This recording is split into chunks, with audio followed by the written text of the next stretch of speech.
तीसरा हिस्सा। अशरफ अली साहब अपनी बात जारी रखते हुए बोले, देखो हमजाद को काबू करना कोई आसान काम नहीं। करामत शेख साहब ने ये काम सर अंजाम दिया था। बेशक ये बहुत बड़ी बात थी। उनकी जिंदगी बेशुमार वाकयात से भरी हुई थी। बहुत से लोग उनके दुश्मन थे और बहुत से लोग उनके दोस्त भी, मगर ज्यादा तादाद दुश्मनों की थी। उन्होंने अपनी जिंदगी में बेपनाह मुश्किलात का सामना किया। अगर तुम अपने बाप के किरदार से वाकिफ नहीं तो मैं ये तुम्हें बता दूं कि तुम्हारे बाप ने जिंदगी का पहला हिस्सा बेइंतहा अयाशी में गुजारा और बहुत मौज मस्ती की, लेकिन दूसरे हिस्से में उन्होंने जी भर कर लोगों की खिदमत की, बीवी बच्चों के लिए अच्छे से अच्छे मुस्तकबिल का सोचा। मगर अफसोस कि तुम्हारे भाइयों ने तुम्हारे साथ अच्छा सलूक नहीं किया और तुम इस हालत को पहुंच गए। मैं जानता हूं कि हमजाद को काबू करना कोई आसान काम नहीं। इतना ही आसान काम होता तो हर कोई दूसरा भी कर लेता। हमजाद का नुस्खा मिलना भी इतना आसान नहीं, मगर फिर भी मैं तुम्हें ये मशवरा दूंगा कि अगर किसी तरीके से तुम ये नुस्खा हासिल कर लो तो तुम खुद हमजाद को काबू करने की कोशिश करो। तुम्हारी जिंदगी के दिन फिर सकते हैं। मगर बेटा, मैं तुम्हें यही नसीहत करूंगा कि अगर तुम ऐसा कर सको तो खुद को लोगों की भलाई के लिए काम में लाना। अशरफ अली ने गहरी सांस लेते हुए तमाम तफसील बताई। मैं बड़े ध्यान से उन्हें देख रहा था और उनकी बातें सुन रहा था। चाचा जान आपने दुरुस्त फरमाया कि ये बहुत मुश्किल काम है और सबात खानम मेरे पीछे हाथ धोकर पड़ गई है। मैं नहीं जानता कि मेरे साथ अगली जिंदगी में क्या हालात पेश आने वाले हैं। अगर वो किताब मैंने सबात खानम को ना दी तो फिर मेरे साथ क्या होगा। मगर फिर भी मुझे लखनऊ का सफर तय करने में कोई यार नहीं। अशरफ अली कहने लगे, तुम्हारा हौसला और अज़म बुलंद है। अल्लाह ताला तुम्हारा हामी और नासिर होगा। मैंने कहा, आप बराहे मेहरबानी मुझे बताइए कि वो किताब किसके पास है। अशरफ अली मेरी बात सुनकर मेरी तरफ बगौर देखते हुए बोले, मैंने बड़ी मुश्किल से मालूमात हासिल की हैं। ये किताब, ये नुस्खा बहुत ही कम लोगों के पास है। नवाब जहांदाद वो वाहिद आदमी है जिसके पास ये नुस्खा मौजूद है। वो ये किसी को नहीं देता। उसने अपनी जिंदगी में बहुत कोशिश की कि वो हमजाद को काबू में कर ले, मगर वो नाकाम रहा। वो इसलिए ये नुस्खा किसी और को नहीं देना चाहता ताकि किसी और की जिंदगी खराब ना हो, क्योंकि लोग इस कोशिश में अपनी जान गंवा बैठे हैं। नवाब जहांदाद ने इस नुस्खे को जला डालने का भी सोचा था, मगर फिर ये सोचकर छोड़ दिया कि वो नुस्खा उसके पास पुश्त दर पुश्त चला रहा है, मगर उससे अभी तक कोई फायदा नहीं उठाया जा सका। वो तुम्हें देने पर राजी हो जाएगा, लेकिन कोशिश करने में कोई हर्ज नहीं। गो के ये काम इतना आसान नहीं। तुम उसे बताना कि तुम शेख करामत के बेटे हो, मगर फिर भी वो इतनी आसानी से ये नुस्खा तुम्हें देने पर हरगिज तैयार नहीं होगा, क्योंकि वो नहीं चाहता कि इसके हसूल में कोई अपनी जान गंवाए। उन्होंने मुझे जहांदाद खान का पूरा पता समझा दिया। नवाब जहांदाद का ताल्लुक लखनऊ के एक नवाब खानदान से था। पता समझाने के बाद अशरफ अली साहब कुछ देर बैठे रहे, चंद नसीहतें करते रहे, फिर चले गए। उनके जाने के बाद मैं सोच में पड़ गया कि अब मुझे अगला लाए अमल क्या इख्तियार करना चाहिए। अगले दिन से ही उसे हासिल करने के लिए अपनी जद्दोजहद शुरू कर देनी चाहिए। नवाब जहांदाद आसानी से मुझे कभी भी वो नुस्खा देने पर तैयार नहीं होगा, लेकिन कोई न कोई तरकीब तो लड़ानी पड़ेगी। वो नुस्खा मुझे जल्द अज जल्द मिल जाए, इसलिए मैं वक्त जाया किए बगैर अगले रोज माँ से इजाजत लेकर लखनऊ रवाना हो गया। रेल के सफर से लखनऊ पहुंचा। थकावट से बुरा हाल था। लखनऊ में जहांदाद की हवेली का पता मुझे अशरफ अली ने अच्छी तरह समझा दिया था। मैं तांगे में सवार होकर अपनी मतलूबा जगह पर जा पहुंचा। ये तकसीम हिंद से पहले की बात है, यानी पाकिस्तान बनने से पहले की। उस वक्त आम तौर पर तांगे ही चला करते थे। मोटरें बहुत कम होती थी, इक्का दुक्का वो भी अमीर लोगों के पास। तांगे पर सवार जब मैं नवाब साहब की हवेली के बाहर पहुंचा तो तांगे वाले ने इशारा करते हुए बताया कि ये रही नवाब जहांदाद साहब की हवेली। तांगे से उतरकर मैंने उसको किराया अदा किया और फिर हवेली की तरफ चल पड़ा। हवेली की इमारत पुराने वक्तों की दास्तान सुना रही थी। खस्ता हाल हवेली किसी जमाने में निहायत शानदार रही होगी। हवेली के बोसीदा और पुरानी लकड़ी के दरवाजे पर एक बड़ा सा कुंडा लटक रहा था। मैंने कुंडा खटखटाया तो थोड़ी देर बाद अंदर से एक ज़ईफ आवाज आई, कौन है? मैं हूँ जी, मुझे नवाब जहांदाद साहब से मिलना है। थोड़ी देर बाद दरवाजा खुलने की आवाज आई। मेरे सामने एक बुजुर्ग आदमी थे जिनकी उम्र 60-65 साल से ज्यादा होगी, बल्कि 70 से 80 के दरमियान। वो मुझे पहचानने की कोशिश करने लगे। मैंने कहा, मैं बदायूं से आया हूँ, मुझे नवाब जहांदाद साहब से मिलना है। बूढ़ा तीखे अंदाज में बोला, क्या काम है नवाब साहब से? ये बात तो मैं उनसे ही कहूंगा, अगर आप मुझे उनसे मिलवा दीजिए तो मेहरबानी होगी। बूढ़ा चंद लम्हे मुझे देखता रहा, फिर कहने लगा, अंदर आ जाओ। मैं दाखिल हुआ तब बूढ़े ने दरवाजा बंद कर दिया। हवेली जो बाहर से खस्ता हाल नजर आ रही थी, अंदर से भी वैसे ही थी। खुला सहन, निहायत पुराने तर्ज की इमारत के कमरे थे। बूढ़ा मुझे लिए हुए सहन के आखिरी कमरे की तरफ बढ़ गया। कमरे में दाखिल होते ही अजीब सी सीलन की बू नाक से टकराई। कमरा नवाबी तर्ज का शाहकार था, मगर पुराना और सही तवज्जो ना होने की वजह से बुरी हालत का शिकार था। कमरे में पुरानी तर्ज की एक बड़ी सी मेज और सामने चंद कुर्सियां पड़ी हुई थी। बूढ़े ने मुझे कुर्सी पर बैठने का इशारा किया और खुद मेरे सामने बैठ गया। साथ ही एक बड़ी सी मसहरी पड़ी हुई थी। बूढ़े ने हुक्के का कश लगाते हुए मेरी तरफ देखकर कहा, मैं ही नवाब जहांदाद हूँ, क्या काम है? मैंने चेहरे पर मुस्कुराहट सजाते हुए कहा, बहुत खुशी हुई नवाब साहब आपसे मिलकर। मैं दरअसल बदायूं से आया हूँ, मैं शेख करामत का बेटा हूँ। नवाब साहब मेरी तरफ देखकर चौंक पड़े। शेख करामत के नाम पर उनके मुंह पर हैरत फैल गई। फिर कहने लगे, अच्छा वो शेख करामत जिसने बहुत सौ को तिगनी का नाच नचा रखा था। इन अल्फाज के साथ ही बूढ़े के चेहरे पर भी मुस्कुराहट फैल गई। जी हाँ, यही समझ लीजिएगा। तुम्हारे बाप ने बहुत बड़ा कारनामा सर अंजाम दिया था, मगर अफसोस के वो रास्ता भटक निकला। मगर उसने अपनी गलतियों को सुधारने की बहुत कोशिश की और मुझे खुशी है कि दुनिया से जाने से पहले उसे अपनी गलतियों का एहसास हो गया था और उसने लोगों की अच्छाई के लिए भी काम किया है। मैंने कहा, जी हाँ नवाब साहब। नवाब साहब हंसकर बोले, अब नवाबी कहाँ? अरे वो नवाबी और ठाट बाट कैसे, तुम हवेली की हालत देख नहीं रहे? अब वो नवाबी कहाँ गई? वक्त की गर्द और धूल में सब कुछ छुप चुका है। दूर से आए हो, बताओ मियों क्या खाओ पियोगे? मैंने कहा, कुछ नहीं। अरे कसरे नफरी से काम मत लो, ऐसा नहीं हो सकता, इतनी दूर से आए हो। फिर उन्होंने किसी को आवाज लगाई, नसीम मियाँ, नसीम मियाँ। थोड़ी देर के बाद एक आदमी के कदमों की आवाज सुनाई दी और एक आदमी अंदर दाखिल हुआ। जी नवाब साहब। अरे भाई फौरन खाने पीने का बंदोबस्त करो, बड़ी दूर से मेहमान आया है। जी अच्छा जी। इतना कहकर वो वापस चला गया।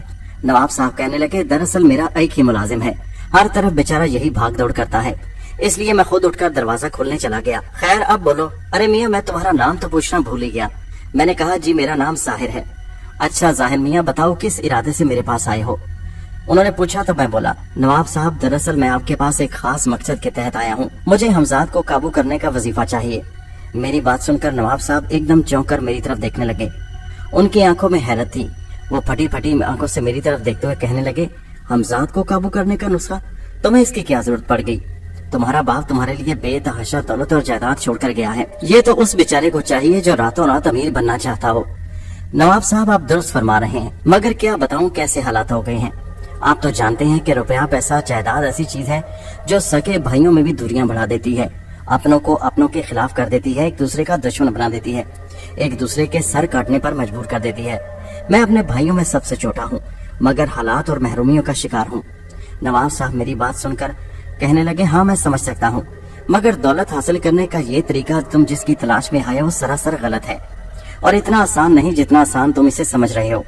शेख करामत बिलाशुबा लाखों इंसानों में से वो वाहिद शख्स था जिसने ये कारनामा सर अंजाम दिखाया था, मगर उसका ये मतलब नहीं कि उसकी औलाद या कोई दूसरा भी ये काम कर सके। जान का खतरा है। जी नवाब साहब मैं समझता हूँ, मगर आप नहीं जानते कि मैं किस किस्म के हालात का शिकार हूँ और इतने दूर से सफर करके सिर्फ आपके पास यही आस लेकर आया हूँ कि आप मुझे मायूस और नाकाम नहीं लौटाएंगे। नवाब साहब कहने लगे, जहाँ तक मायूस और नाकाम होने का सवाल है तो ये तुम्हारी अहलियत पर मुनस्सिर है। मैं ये नुस्खा किसी को नहीं देता क्योंकि मैं इंसानियत का दुश्मन नहीं हूँ। मैं नहीं चाहता कि लोग लालच में पड़कर हमजाद को हासिल करने के चक्कर में अपनी जान से हाथ धो बैठे। पहले भी कई नौजवान आए और मैं कुछ को ये नुस्खा दे भी चुका हूँ, मगर वो ऐसी मुसीबत का शिकार हुए कि बस क्या बताऊं। तब से मैंने फैसला कर लिया था कि मैं ये नुस्खा किसी को नहीं दूंगा और इसके हसूल के लिए मैं खुद भी कोशिश कर चुका हूँ और मैंने बहुत नुकसान भी उठाया है। बल्कि इस हवेली की बदहाली जो तुम देख रहे हो ये शायद उसी हमजाद की किताब के मरूने मिन्नत है। इसलिए मैं तुम्हें यही मशवरा दूंगा कि तुम इस चक्कर में मत पड़ो, मेहनत करो और मेहनत करके रोजी कमाओ, उसमें बरकत भी होगी। क्योंकि जब इंसान के पास हमजाद जैसी ताकत आ जाती है तो वो ताकत के नशे में चूर होकर गलत काम भी करने लगता है, जैसा कि तुम्हारे बाप से कुछ गलतियां सरजद हुई। इसलिए मैं तुम्हें यही कहूंगा कि ये ख्याल दिल से निकाल दो।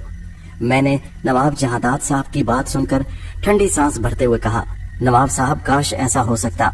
वो कहने लगे, क्या मतलब? नवाब साहब मैं दरअसल एक बड़ी मुसीबत में फंस चुका हूँ। मुझे हमजाद को काबू करने का कोई ऐसा वैसा जुनून नहीं, लेकिन मैं जिस जगह काम करता था वहाँ मेरी मालकिन ने मुझ पर कुछ ऐसी मुसीबतें नाज़िल कर दी हैं जिसकी वजह से मुझे आपके पास लखनऊ तक सफर करना पड़ा। मुझे हमजाद को काबू करने का ख्याल जरूर आया था, मगर मैं ये जानता था कि मैं इतनी आसानी से कर नहीं सकता। मगर अब इस नुस्खे को हासिल करना मेरी मजबूरी बन चुकी है। और फिर मैंने नवाब साहब को पूरी तफसील के साथ बात बता दी। नवाब साहब मेरी बात सुनकर कहने लगे, हाँ मियाँ तुम्हारा मसला तो वाकई टेढ़ा है। अभी हम ये बात कर ही रहे थे कि उनका मुलाजिम खाने की ट्रे उठाए हुए अंदर दाखिल हुआ। उसने मेज पर खाना रखा। नवाब साहब कहने लगे, चलो मियाँ खाना खाओ।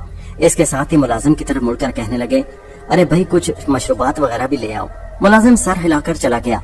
मैंने आहिस्ता से खाना शुरू कर दिया तो नवाब साहब कहने लगे, तुम तो वाकई एक बड़ी मुसीबत में गिरफ्तार हो चुके हो। लेकिन मियाँ बात दरअसल ये है کہ یہ नुस्खा हमारे खानदानी विरसे के तौर पर हमारे पास चला रहा है। इस नुस्खे को मैंने जिसके हवाले किया वो मुसीबत में गिरफ्तार होने के बाद या तो खुद ये नुस्खा मुझे वापस दे गया या फिर मौत का शिकार हो गया। उसके वरसा से ये नुस्खा वापस लेना पड़ा। मैंने आखिर में ये अहद कर लिया था कि अब ये नुस्खा किसी और को नहीं दूंगा। और सच्ची बात तो ये है कि मैं भी दिल से तुम्हें ये देना नहीं चाहता। मैं नहीं चाहता कि तुम या कोई और इस मुसीबत का शिकार हो। वो औरत पागल है। उस औरत को ये नहीं मालूम हमजाद को काबू करना दरअसल अपनी मौत को आवाज देना है। इसमें बहुत कम लोग कामयाब होते हैं। मैं तो कहता हूँ उस औरत को समझाना चाहिए। मैंने कहा, नवाब साहब मैं उसको समझा चुका हूँ। नवाब साहब वो नवाबजादी है, उसे समझाना इतना आसान नहीं। वो कुछ भी कर गुजरने को तैयार है। बहुत जालिम और बेरहम औरत है। नवाब साहब मेरी बात सुनकर काफी देर सोच में डूबे रहे। इस दौरान मैं खाना खाता रहा।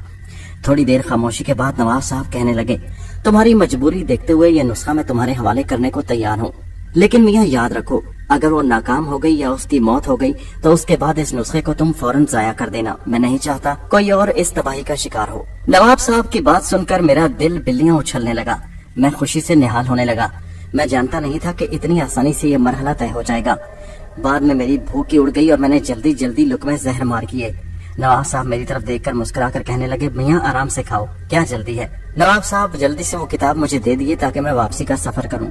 नवाब साहब कहने लगे, अरे आज तो नहीं, आज तुम सफर की थकावट उतारो, कल सुबह चले जाना। मेरा दिल तो नहीं चाह रहा था, लेकिन उनके इसरार पर मुझे रात ठहरना पड़ा। खाने के बाद हम काफी देर तक बातें करते रहे। उसके बाद मुझे नवाब साहब ने घुमा फिरा कर हवेली दिखाई। हवेली काफी पुरानी थी मगर काफी शान और शौकत से बनाई गई थी। नवाब साहब ने बताया कि ये उनके परदादा के जमाने से उनकी आबाई हवेली थी। नवाब साहब की एक ही बेटी थी जो कुछ अर्सा पहले एक पुरस्रार बीमारी का शिकार होकर फौत हो गई थी। नवाब साहब अकेले अब जिंदगी के दिन इस हवेली में पूरे कर रहे थे। रात के वक्त नवाब साहब ने पुरतकल्लफ खाने का एहतमाम किया और इसके साथ ही उन्होंने एक पुराने चमड़े की जिल्द में लिपटी हुई वो किताब मेरे हवाले करते हुए कहा, ये लो मियाँ, ये तुम रखो और इसे बड़ी एहतियात से ले जाना। याद रखो ये हमजाद को काबू करने का वो नुस्खा है जो बहुत कम लोगों के पास रह गया है। और नुस्खा उस पागल और जुनूनी औरत के हवाले करने से पहले एक मर्तबा फिर सोच लेना और अगर हो सके तो उसे समझाने की कोशिश करना वो क्यों अपनी जान की दुश्मन बनी हुई है। और अगर नवाबजादी है तो उसे इस नुस्खे से क्या गर्ज हो सकती है। हमजाद को काबू करना बड़े बड़े जवान ऐसा नहीं कर सके, वो औरत होकर क्या करेगी। ये दिल गुर्दे का काम है, इसमें जान का बहुत बड़ा खतरा है। किताब मुझे पकड़ाते पकड़ाते अचानक उन्होंने एक सवाल कर दिया, मियाँ एक बात तो मैं तुमसे पूछना भूल ही गया कि जो नुस्खा तुम्हारे वालिद के पास था वो कहाँ गया। मैंने उनकी तरफ देखकर गड़बड़ाते हुए कहा, नवाब साहब अगर मेरे वालिद की किताब होती तो मुझे क्या जरूरत थी कि इतनी दूर सफर करके आपके पास किताब लेने आता। दरअसल वो किताब मेरे वालिद साहब से जाया हो गई थी या उन्होंने खुद जानबूझकर उसे खत्म कर दिया था। मेरा ख्याल है कि उनके जहन में भी आप ही की तरह के खदशात थे। वो नहीं चाहते थे कि कोई और नौजवान इन मसाइब का शिकार हो, इन मुसीबतों में घिर कर अपनी जिंदगी गंवा बैठे या दूसरों के लिए नुकसानदेह साबित हो, दूसरे लोगों को तंग करे। शायद इसी वजह से उन्होंने इस नुस्खे को जाया कर दिया होगा या कहीं खो गया होगा, मगर मैं नहीं जानता। मेरी माँ या मेरे भाइयों में से किसी ने इस बात का आज तक जिक्र नहीं किया। मैंने शुक्रिया अदा करके किताब लेकर बड़ी हिफाजत से अपने पास रख ली और रात होने का इंतजार करने लगा। खुशी से मुझे रात को नींद ही न आई। सुबह होते ही मैंने नवाब साहब से इजाजत ली और रखते सफर बांधा। बदायूं पहुंचकर थकन से बुरा हाल था। एक दिन पूरा मैंने थकावट उतारने में गुजार दिया। माँ मेरी कामयाबी पर बहुत खुश थी। मैं भी बहुत खुश था कि अब सवात खानम से जान छूट जाएगी। उससे अगले रोज मैंने सवात खानम की हवेली पर हाजिर होकर वो किताब उसके हवाले करते हुए कहा, लीजिए नवाबजादी साहिबा, मैंने आपका काम कर दिया। नवाबजादी किताब मेरे हाथ में देखकर खुशी से उसकी आंखें चमकने लगी। उसने फौरन किताब मेरे हाथ से झपट ली और उसे खोलकर देखने लगी। फिर कहने लगी, हाँ बिल्कुल 100% ये वही किताब है जो मुझे चाहिए थी। जाहिर तुमने बहुत बड़ा काम कर दिया है, मैं तुम्हारी शुक्रगुजार हूँ। उसका लहजा बदला हुआ देखकर मैं कहने लगा, अब आपका काम हो चुका है।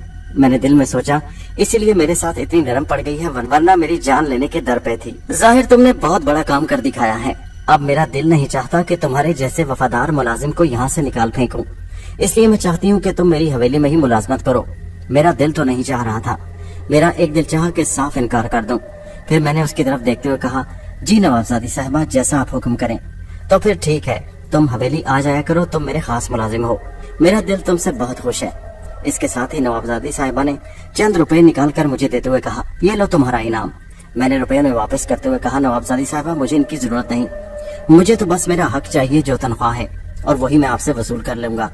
नवाबजादी साहिबा ने खुश होकर पैसे वापस रख लिए और कहने लगी, बस अब तुम देखते जाओ, बस एक बार वो मेरे हाथ में आ जाए, फिर मैं इस दुनिया पर राज करूंगी और तुम्हारे भी वारे न्यारे कर दूंगी। ये कहकर वो वापस से मुड़ गई। मेरा दिल चाह रहा था कि कुछ तफसील पूछूं, मगर शायद उसने मुझे बताना मुनासिब नहीं समझा। इतना तो मैं समझ चुका था कि वो हमजाद को काबू करना चाहती है। वो भी चाहती है कि वो हमजाद की ताकत हासिल करके अपनी मन मर्जी के काम ले सके, लेकिन ये इतना आसान काम नहीं था। मैं दिल ही दिल में सोचने लगा कि शायद अब नवाबजादी साहिबा की बदबख्ती उन्हें पुकार रही है। एक सवाल मेरे जहन में बुरी तरह खटक रहा था कि नवाबजादी तो पहले ही अमीर और दौलत से मालामाल है, फिर आखिर उसे हमजाद को काबू करने की क्या जरूरत है। फिर मैंने सोचा, ये बड़े लोगों की हवस भी कभी खत्म नहीं होती। खूब से खूब और ज्यादा से ज्यादा हासिल करना इन लोगों का जुनून बन जाता है, और शायद ये भी ताकत हासिल करके अपनी मन मर्जी के काम लेना चाहती है।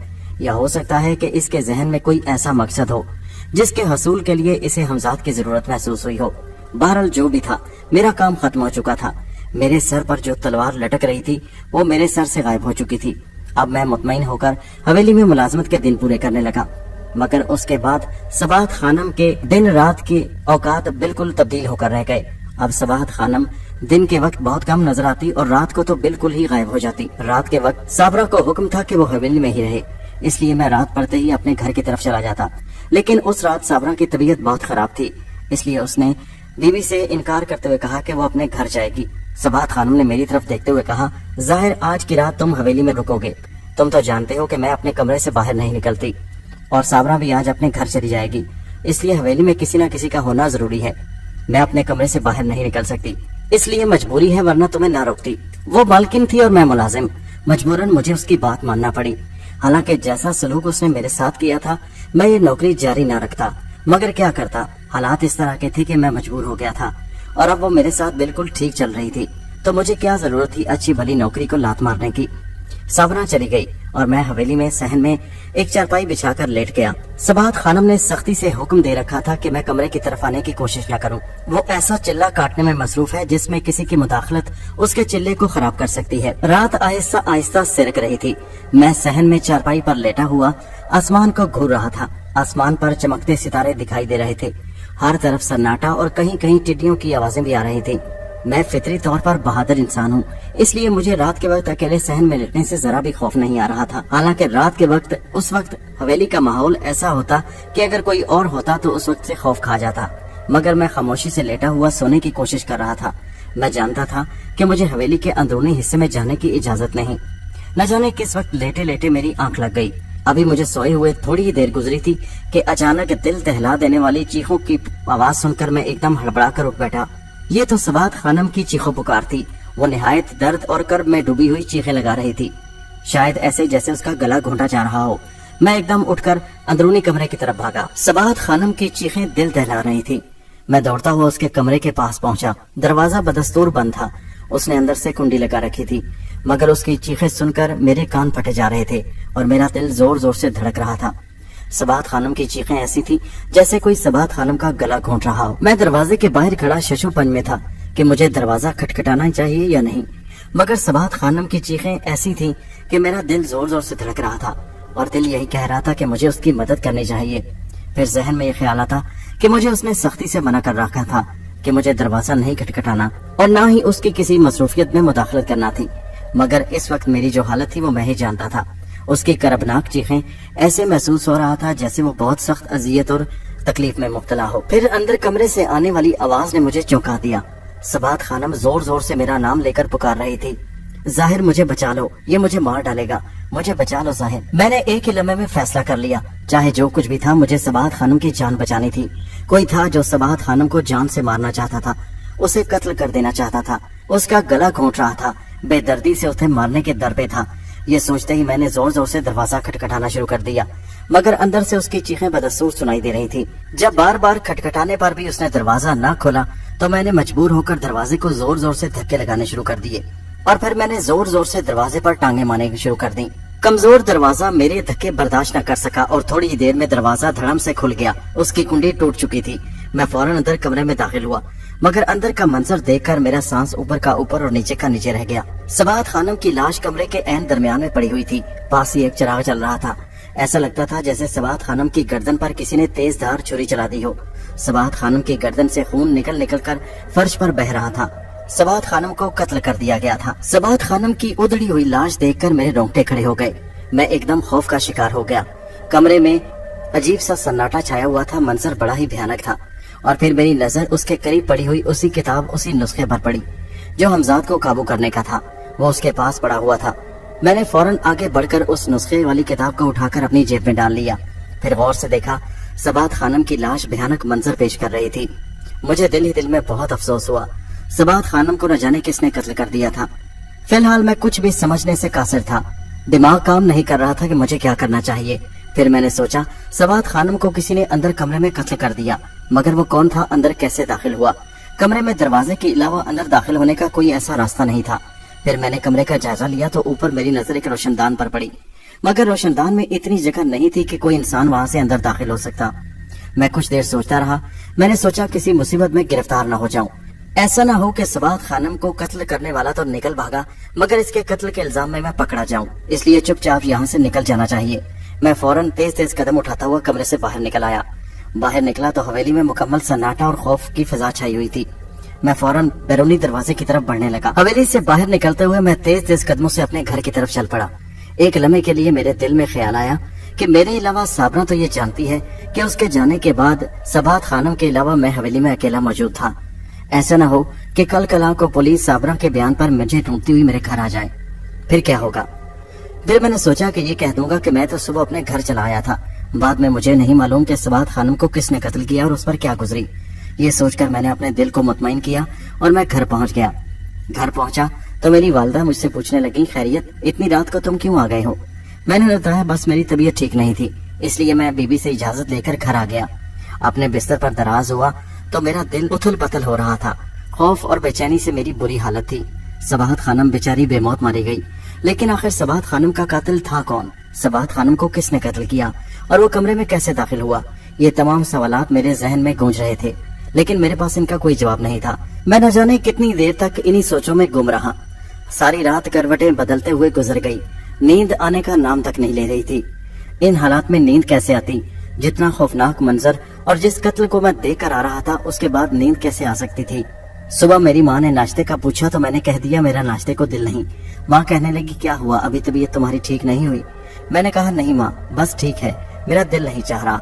माँ को मैंने किसी तरीके से टाल दिया, मगर असल परेशानी तो उस वक्त शुरू हुई जब दिन के तकरीबन 11 बजे के करीब दरवाजे पर पुलिस मौजूद थी और साथ ही साबरा खड़ी हुई थी। पुलिस वालों ने मुझे ये कहकर थाने चलने को कहा कि सबाहत खानम यानी हवेली की मालकिन का कत्ल हो चुका है और पता ये चला है कि उनकी मुलाजिमा साबरा के अलावा तुम घर में मौजूद थे, क्योंकि कल रात से साबरा वहाँ पर मौजूद नहीं थी।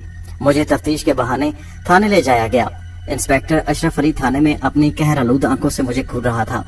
अच्छा, तो तुमने अपनी मालकिन का कत्ल कर दिया? कैसे खबीस हो तुम! मुलाजिम होकर तुमने अपनी मालकिन पर ऐसा जुल्म किया।